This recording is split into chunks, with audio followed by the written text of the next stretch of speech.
But there's real news to cover, and here it is. The Justice Department began a new investigation into classified material on Hillary Clinton's private email server when she was Secretary of State. The FBI launched a new investigation into whether the Clinton Foundation ran a pay-to-play operation. That's a separate investigation. And now Senators Grassley and Graham, it's a trifecta, just referred Christopher Steele, the author of that phony Trump dossier, to the Justice Department for perhaps criminal investigation. Joining us to discuss those real developments from Capitol Hill, Congressman Jim Jordan. And he's not wearing a jacket. You promised that you were going to wear a jacket on the show the next time you came. I forgot. I'm sorry. I'm sorry. I'm buying you a new blazer. I'm buying one for you. Yeah, particularly the start of the new year. I should have done that. Happy New Year to you. Happy New Year. I love teasing you. You know that. And of course, of the House Oversight and Judiciary Committees. Congressman, let's talk about whether this is a real critical turn for the Attorney General. You came out with an op-ed that you wrote a few days ago. We'll get into that. But this is now a new development. It's not Fusion GPS. This goes right to the heart of the Clinton corruption at the State Department and at the email server. Which of those investigations is more important in your view?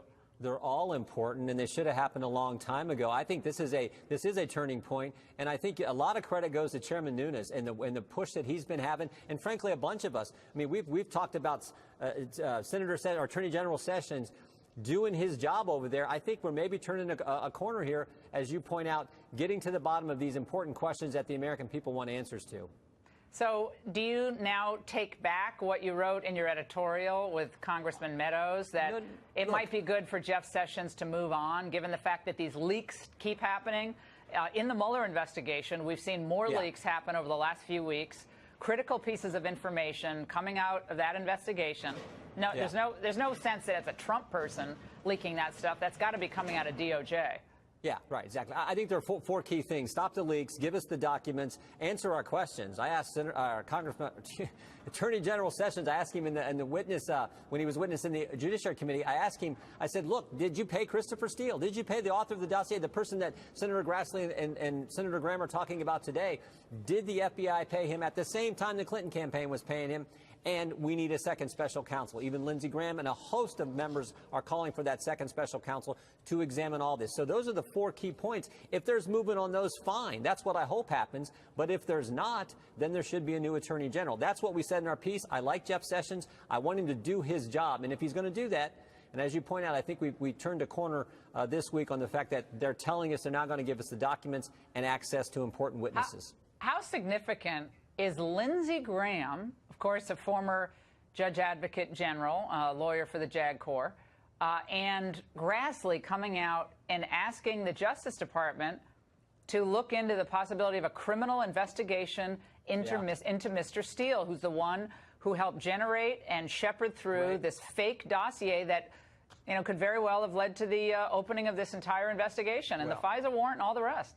Exactly right. I want to see what they wrote. I want to see what comes of this. But I think it's important, the fact that they're actually wanting to maybe have a criminal referral for this guy who was the author of the dossier, who was being paid by the Clinton campaign. It's reported that he was being reimbursed by the FBI at the same time.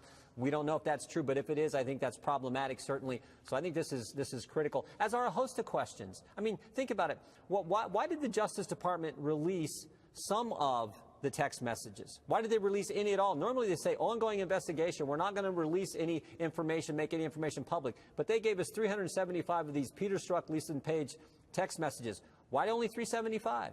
Where's the other 96%? Where's the other 9600?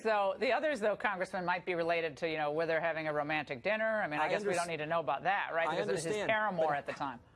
Why did they release any of them? And if so, why did they pick the 375? When do we see the others? Why did Lisa Page leave the Mueller team 2 weeks before the FBI knew about the text messages, knew what was contained in these? That's interesting, I think. So there's a host of questions we need to get the answers to. That's what I want to accomplish. The Clinton Foundation spokesperson came out, Nick Merrill, communications director, came out and said, let's call this what it is, a sham. This is a philanthropy that does life-changing work, which Republicans have tried to turn into a political football. And at the same time, we had Philippe Reines, who is a former aide to Hillary Clinton at the State Department. And we had him on last night. He basically said the same thing. He said Republicans are trying to distract from their own troubles by ginning up investigations into old, settled matters. You know, Laura, I wish there was 1/10 of the intensity to get answers to all the things we have learned in the last 8 weeks relative to Clinton and how the investigation was handled and the Russian issue. 1/10 of the intensity on all of those as there is on the Mueller special counsel investigation from the left, because to date, not one bit of evidence shows the Trump campaign coordinated with Russians to influence the election. But we know, just as sure as you and I are talking, we know today that the Clinton campaign paid the law firm, who paid Fusion, who paid Chris Steele, who paid Russians to do what? Influence the election. And we know that Peter Strzok, the guy who ran the Clinton investigation, interviewed her, interviewed Mills, interviewed Abedin, changed the exoneration letter, had these text messages with Lisa Page where he said we need an insurance policy to make sure that we don't run the risk that Donald Trump gets elected by the American people. So I just wish 1/10 of the intensity they have for Special Counsel Mueller's investigation, 1/10 of that was applied to getting the answers to all the questions that arise from that fact pattern. Well, Adam Schiff, Congressman Adam Schiff, a lot of people think is leaking information out of those closed-door sessions of the committee. He says that you all are blocking his ability to bring back witnesses like Don Jr. he wants to bring back and others to get to the bottom of, I guess, a potential obstruction you know what? charge against the president, even though a president really can't be charged with You know what, obstruction. Laura? I would be happy. They can interview all the witnesses they want, however many times they want, whatever sequence they want, if we would just be able to interview Lisa Page, Peter Strzok, Bruce Orr, his wife Nellie Orr, Jim Baker. Why was Jim Baker, the general counsel of the FBI, reassigned just 2 weeks ago? Why did that happen? I want to know the answer to that. I want to get the documents so I can prepare. Well, you guys then are I want to charge, depose so, them. Then I want to depose them, and then I want to bring them on the witness stand under oath, answering questions in front of the American people. It seems like contempt of Congress the threat of contempt of Congress has started to get some balls rolling over there. So, exactly. So that's good work, Congressman. Thank you so much for joining us. And let it go, make my body go, make our bodies high.